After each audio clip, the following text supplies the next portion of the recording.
Aux nouvelles avec Marie-Laurence, 2 séismes hier au Venezuela et on se rend sur place. On va aller parler tout de suite avec un résident au Venezuela, Alejandro Guerra. Monsieur Guerra, bonjour. Bonjour. Pouvez-vous nous raconter d'abord, là, on sait que le bilan s'est alourdi, il y a plus de 164 victimes, plus de 1000 blessés. Vous, quand les premières secousses se sont fait sentir, vous étiez où? Comment ça s'est passé pour vous? Alors, oui, c'est quelque chose d'horrible ce qui s'est passé hier soir.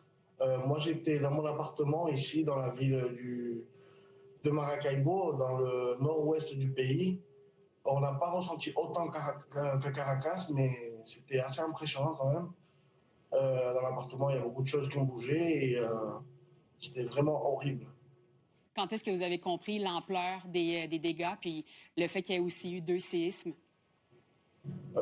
J'ai compris l'ampleur de cette terrible catastrophe quand on a regardé les premières images qui sont apparues dans des groupes qui venaient de Caracas, La Guaira, plus près de la capitale du pays. C'était impressionnant pour moi.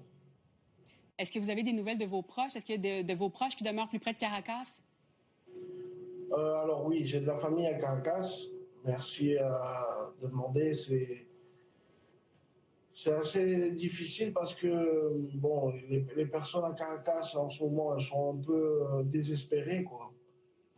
Mais ma famille, grâce à Dieu, elle va très bien. Et par contre, j'ai la fille d'un ami à moi qui est malheureusement décédée dans un effondrement d'un immeuble. Toutes mes condoléances de la part de notre équipe et de moi-même. On est vraiment désolés d'entendre ça.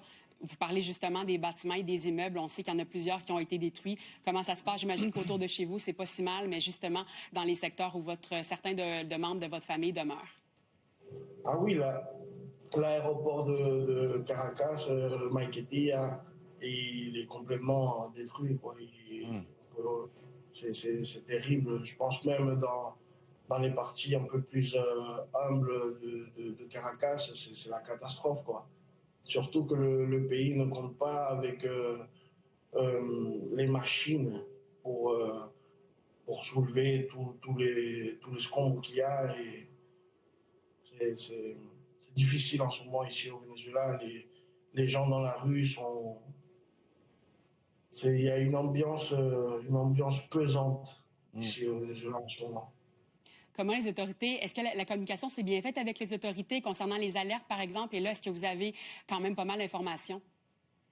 Oui, on a eu des informations, mais on a plus d'informations surtout par les vidéos des personnes. Parce que ça va très vite, quoi. Avec les groupes, les réseaux sociaux, on a plus d'informations sur le téléphone que à la télé, malheureusement. On aimerait avoir plus d'informations à la télé. Alejandro Guerra, résident du Venezuela, merci beaucoup d'avoir pris le temps. Encore une fois, toutes mes condoléances, puis bon courage pour la suite. Merci beaucoup. Ouais, bon courage. Merci à vous deux. On passe à